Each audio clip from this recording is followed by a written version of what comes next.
Halo, selamat datang di bahan ajar teks puisi kelas 10.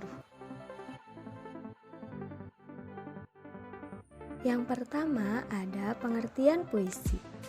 Puisi merupakan bentuk karya sastra dari hasil ungkapan dan perasaan penyair dengan bahasa yang terikat irama, mantra, rima, penyusunan lirik dan bait, serta penuh makna.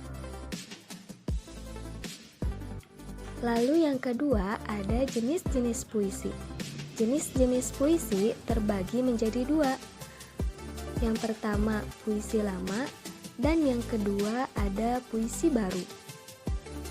Puisi lama merupakan puisi yang masih terikat oleh aturan-aturan, yaitu sebagai berikut.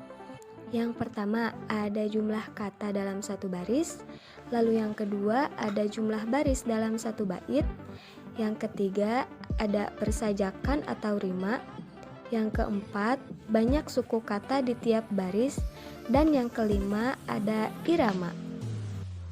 Ciri-ciri puisi lama yaitu yang pertama tidak diketahui nama pengarangnya, lalu yang kedua penyampaiannya yang bersifat dari mulut ke mulut sehingga merupakan sastra lisan. Lalu yang ketiga sangat terikat akan aturan-aturan, misalnya seperti jumlah baris tiap bait dan jumlah suku kata ataupun rima. Lalu ada puisi baru. Puisi baru merupakan puisi yang tidak terikat lagi oleh aturan, yang mana bentuknya lebih bebas daripada puisi lama dalam segi jumlah baris, suku kata, ataupun rima.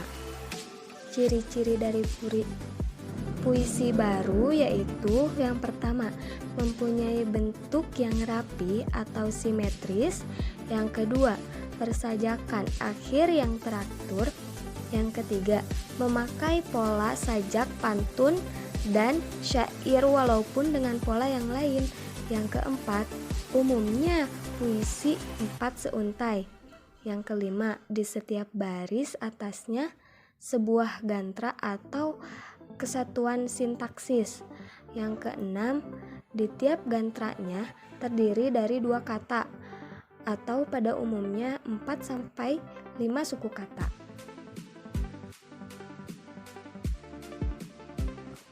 Yang keempat ada unsur-unsur dalam puisi. Unsur-unsur dalam puisi terbagi menjadi 2. Yang pertama ada unsur intrinsik dan yang kedua ada unsur ekstrinsik. Unsur intrinsik puisi merupakan unsur-unsur yang terkandung dalam puisi dan mempengaruhi puisi sebagai karya sastra. Yang termasuk unsur intrinsik puisi adalah diksi, imaji, majas, bunyi, rima, ritme, dan tema. Yang pertama ada diksi atau pilihan kata. Dalam membangun puisi, penyair hendaknya memilih kata dengan cermat dengan cara mempertimbangkan makna, komposisi bunyi dalam rima dan irama, kedudukan kata di tengah konteks kata lainnya, dan kedudukan kata dalam suatu puisi keseluruhan. Yang kedua ada daya bayangan atau imaji. Yang dimaksud dengan daya bayangan atau imaji ketika membangun puisi ialah penggunaan kata-kata yang konkret dan khas yang dapat menimbulkan imaji visual, auditif, atau taktil. Yang ketiga ada gaya bahasa atau majas. Gaya bahasa atau majas atau bahasa figuratif dalam puisi ialah bahasa yang dipakai penyair untuk mengatakan sesuatu dengan cara yang tidak biasa atau memakai kata-kata yang bermakna kiasan atau lambing. Yang keempat ada bunyi. Bunyi dalam puisi mengacu pada dipakainya kata-kata tertentu sehingga menimbulkan efek nuansa tertentu. Yang kelima ada rima.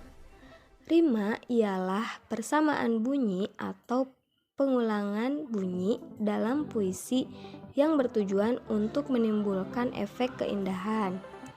Yang keenam ada ritme.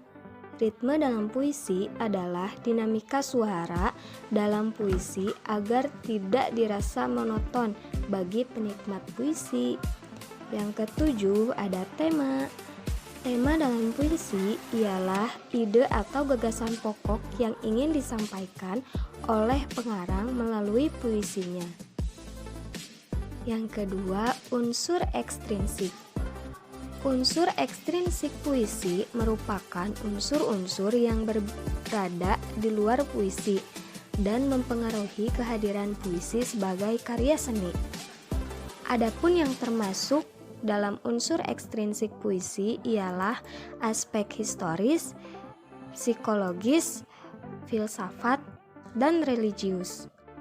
Aspek historis merupakan unsur-unsur kesejarahan atau gagasan yang terkandung dalam puisi. Lalu, aspek psikologis merupakan aspek kejiwaan pengarang yang termuat dalam puisi. Lalu, aspek filsafat, beberapa ahli menyatakan bahwa suatu filsafat berkaitan erat dengan puisi atau karya sastra.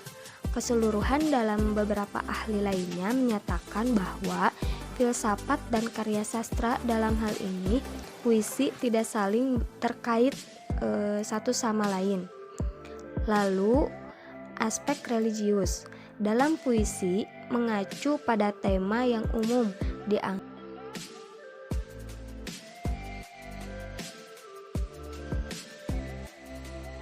Yang terakhir yaitu ada struktur dalam puisi. Struktur dalam puisi terbagi menjadi dua. Yang pertama ada struktur batin dan yang kedua ada struktur fisik.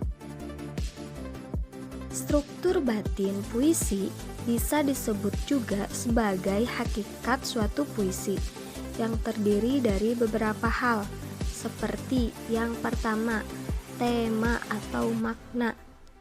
Tema atau makna ini ialah unsur utama dalam puisi karena dapat menjelaskan makna yang ingin disampaikan oleh seorang penyair di mana medianya berupa bahasa. Lalu ada rasa atau feeling. Rasa atau feeling ini ialah sikap sang penyair terhadap suatu masalah yang diungkapkan dalam puisi. Nah, pada umumnya, ungkapan rasa ini berkaitan dengan latar belakang sang penyair. Misalnya, agama, pendidikan, kelas sosial, jenis kelamin, pengalaman sosial, dan lain-lain. Lalu ada nada atau tune. Nada adalah sikap seorang penyair terhadap audiensnya, serta sangat berkaitan dengan makna dan rasa. Melalui nada, seorang penyair dapat menyampaikan suatu puisi dengan nada mendikte, menggurui, memandang rendah, dan sikap lainnya terhadap audiens. Lalu yang terakhir ada tujuan.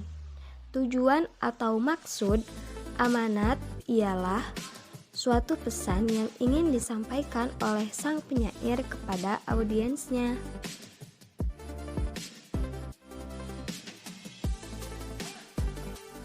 Yang kedua ada struktur fisik. Struktur fisik suatu puisi bisa disebut juga dengan metode penyampaian hakikat suatu puisi yang terdiri dari beberapa hal berikut ini. Yang pertama, ada perwajahan puisi atau tipografi. Tipografi ialah bentuk format suatu puisi seperti pengaturan baris, tepi kanan kiri, halaman yang tidak dipenuhi kata-kata. Perwujudan puisi ini sangat berpengaruh pada pemaknaan isi puisi itu sendiri. Yang kedua ada diksi. Diksi merupakan pemilihan kata yang dilakukan oleh seorang penyair dalam mengungkapkan puisinya, sehingga didapatkan efek sesuai dengan yang diinginkan. Pemilihan kata pada puisi sangat berkaitan dengan makna yang ingin disampaikan oleh seorang penyair. Lalu yang ketiga ada imaji. Imaji ialah susunan kata dalam puisi yang bisa mengungkapkan pengalaman indrawi sang penyair atau pendengaran, penglihatan, dan perasaan, sehingga dapat mempengaruhi audiens seolah-olah merasakan yang dialami sang penyair. Lalu yang keempat ada kata konkret. Kata konkret merupakan bentuk kata yang bisa ditangkap oleh indera manusia, sehingga menimbulkan imaji. Kata-kata yang dipakai umumnya berbentuk kiasan atau imajinatif, misalnya penggunaan kata salju untuk menjelaskan kebekuan jiwa. Lalu yang kelima ada gaya bahasa. Gaya bahasa merupakan penggunaan bahasa yang bisa menimbulkan efek dan konotasi tertentu dengan bahasa figuratif sehingga mengandung banyak makna. Gaya bahasa ini bisa disebut juga dengan majas, yang terdiri dari majas metafora, ironi, repetisi, pleonasme, dan lain-lain. Yang terakhir yaitu rima atau irama. Irama atau rima ialah adanya persamaan bunyi dalam menyampaikan puisi, baik di awal, di tengah, maupun di akhir puisi. Nah, dari materi di atas dapat disimpulkan bahwa pertama, puisi merupakan bentuk karya sastra dari hasil ungkapan dan perasaan penyair dengan bahasa yang terikat, irama, mantra, rima, penyusunan lirik dan bait, serta penuh makna. Yang kedua, puisi terbagi menjadi dua, yaitu puisi lama dan puisi baru. Puisi lama adalah puisi yang masih terikat oleh aturan-aturan, sedangkan puisi baru adalah puisi yang sudah tidak terikat lagi oleh aturan-aturan sehingga lebih bebas dibandingkan puisi lama. Yang ketiga yaitu unsur-unsur dalam puisi meliputi unsur intrinsik dan unsur ekstrinsik. Unsur intrinsik dalam puisi yaitu diksi, imaji, majas, bunyi, rima, ritme, dan tema. Sedangkan unsur ekstrinsik puisi yaitu aspek historis, aspek psikologis, aspek filsafat, dan aspek religius. Lalu yang terakhir yaitu struktur dalam puisi dibagi menjadi dua, yaitu struktur batin dan struktur fisik. Struktur batin terdiri dari tema, rasa, nada, dan tujuan. Sedangkan struktur fisik terdiri dari tipografi, diksi, imaji, kata konkret, gaya bahasa, dan rima.